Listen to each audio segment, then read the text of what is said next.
Hey everybody, welcome back to The Loop. We're so glad that you've chosen to join us this week as we continue a conversation on thankfulness. Thanksgiving is tomorrow, and so we are just going to continue to celebrate all that God has done.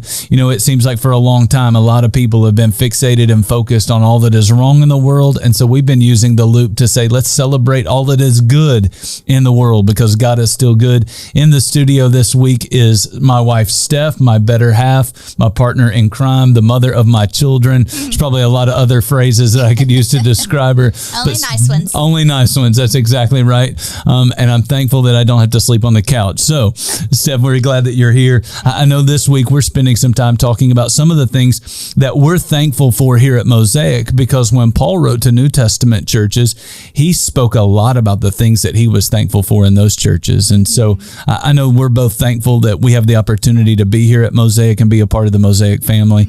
But we want to highlight one specific thing today, and I think it's found in 1 Corinthians chapter 1, verses 4 through 6. So why don't you read that for us? Okay. I always thank God for you because of his grace given you in Christ Jesus. For in him you have been enriched in every way, in all your speaking and in all your knowledge, because our testimony about Christ was confirmed in you. Okay, I hear one of my favorite words in that passage, the word grace. You want to talk a little bit about why you chose that verse today? You know, I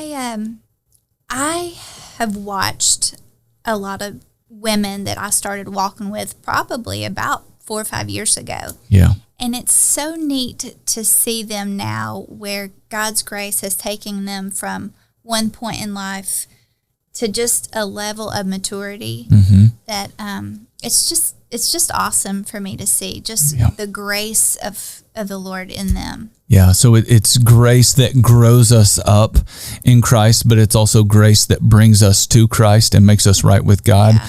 And so, you know, as I think about that passage and just think about Paul, man, he had such a heart to see people come to faith in Jesus so that they could receive the grace of God in their lives. And when I think about that here at Mosaic, you know, we're on a mission, and our mission is to reach the people on the Mississippi Gulf Coast who don't know Jesus and they don't have a church home. And I think about how God's been working to extend his grace to people, and it's been remarkable. Last year in 2020, there were 113 people who gave their lives to Jesus and received the grace of God in their lives. This year in 2021, there have already been just over 100 people who have put their faith in Jesus and they've received the grace of God in their life. So we're thankful for that kind of grace, the grace that's growing people up and the grace that is making people right with God. Absolutely. It's awesome. It really is. It reminds me in some ways of a Jerry Bridges quote. And I think this is what I love about Mosaic, is that Mosaic is one of those churches where people are not afraid to admit their need for grace. Absolutely. And so listen to what Jerry Bridges says. And then if you have any thoughts, you can share them. He said, our worst days are never so bad that we are beyond the reach of God's grace. And our best days are never so good that we are beyond the need for God's grace. I love that quote. It's just a reminder that Mosaic really should be a place. Every church really should be a place where we celebrate the fact that we need God's grace and that he gives us his grace freely through faith in his son, Jesus.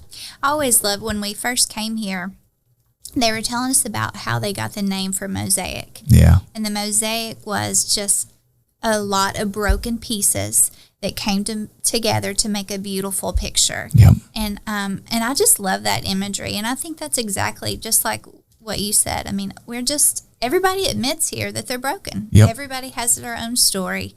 And it's beautiful when it comes together, and God's grace makes that happen. That's right. Yeah, very thankful. Yep. So this Thanksgiving week, take some time today before you move on with the rest of your day to thank God for the grace that he's given you in your life, for the grace that he's given to people that you love and care about. And then let's join us again tomorrow as we continue a conversation on thankfulness.